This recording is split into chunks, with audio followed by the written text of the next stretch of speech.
Salam sejahtera Bapak, Ibu, dan juga saudara terkasih.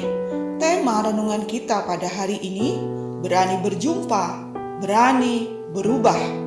Tertulis dalam 2 Tawarik 15 ayat 8-9. Ketika Asa mendengar perkataan nubuat yang diucapkan oleh Nabi Azaria bin Oded itu, ia menguatkan hatinya dan menyingkirkan dewa-dewa kejijikan dari seluruh tanah Yehuda dan Benyamin dan dari kota-kota yang direbutnya di pegunungan Efraim.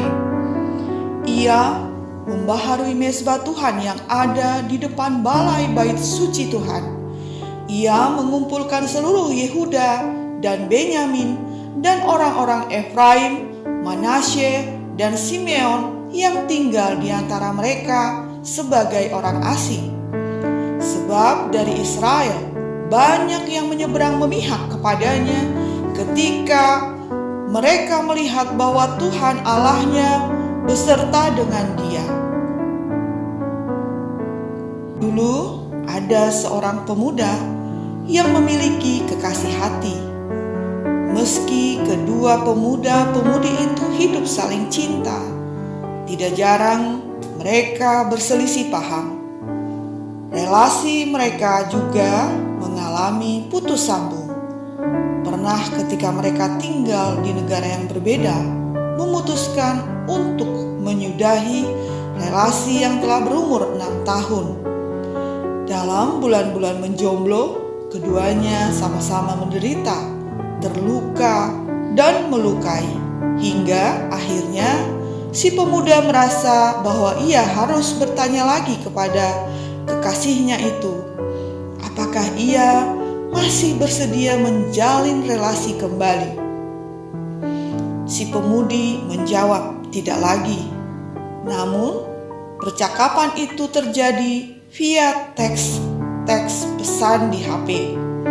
Pada akhirnya dengan keyakinan yang bulat, si pemuda memutuskan terbang menempuh perjalanan tidak kurang 30 jam untuk menjumpai si pemudi. Ia ingin melihat wajahnya. Ia ingin mendapat jawaban di dalam pertemuan itu. Tuhan tampaknya menjawab keinginan si pemuda. Si pemudi menangis pun dengan si pemuda. Mereka akhirnya memutuskan untuk memulai babak baru relasi mereka. Happy ending. Kisah di atas adalah kisah tentang perjumpaan yang menyakitkan sekaligus menyembuhkan. Luka-luka yang disentuh dan dikorek untuk disembuhkan. Ada yang perlu dibersihkan untuk memulai relasi baru. Namun yang paling penting harus ada tekad di dalam rasa takut untuk dengan orang lain. Hal itu pula yang terjadi antara orang-orang yang lama ditinggalkan Tuhan untuk kembali kepada Allah.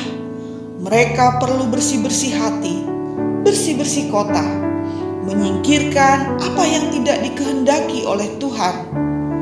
Namun, sekali lagi, yang paling penting, bila mana kamu mencarinya, ia berkenan ditemui olehmu. 2 Tawarik 15 ayat 2. Amin.